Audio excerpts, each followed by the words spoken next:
गोटे गाँ थिला ता ना आनंदपुर।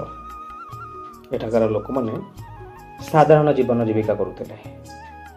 यही ग्राम विद्या नथिला सत, हेले उच्च शिक्षा पाई कौन सी व्यवस्था नथिला किंबा ए गाँव में कौन सी डाक्तरखाना नथिला। गाँव लोक मैंने असुस्थ पड़े पाख पड़ोशी गाँव को निर्भर करुले। यही ग्राम जड़े पिला नाम चिन्मय छोट बड़ू स्वप्न थिला डॉक्टर होगा। बापा माँ चाष करुले। छोट घर गरीब घर एते बड़ स्वप्न को साकार करने पुंजी भी न थाए। बापा माँ चाहती चिन्मय बड़ हेले डॉक्टर हो और गाँव ना रो। चिन्मय +2 टाइम रो नीट पाई प्रिपरेशन करुला।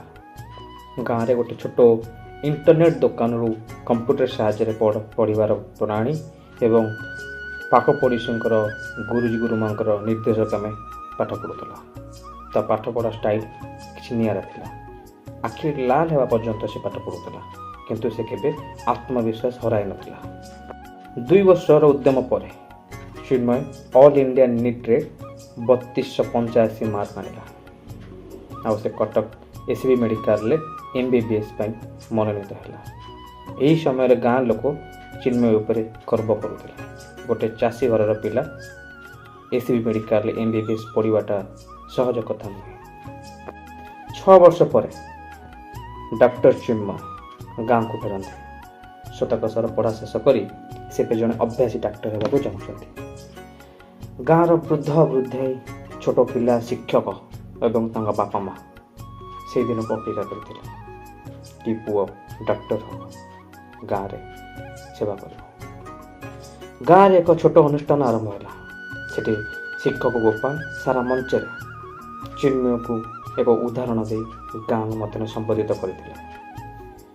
चिन्मय गाँव मध्य गोटे छोट क्लिनिक खोलिले। तार ना रखिले माँ मेडिकेयर। देखापी मुक्त चिकित्सा दरिद्र लोक मागणा औषध। गोटे दिन जड़े वृद्धा आसी कहले बापा डॉक्टर मु आउ सहर बाहर को जीवा पड़ोनी तू तो ये अच्छु ना।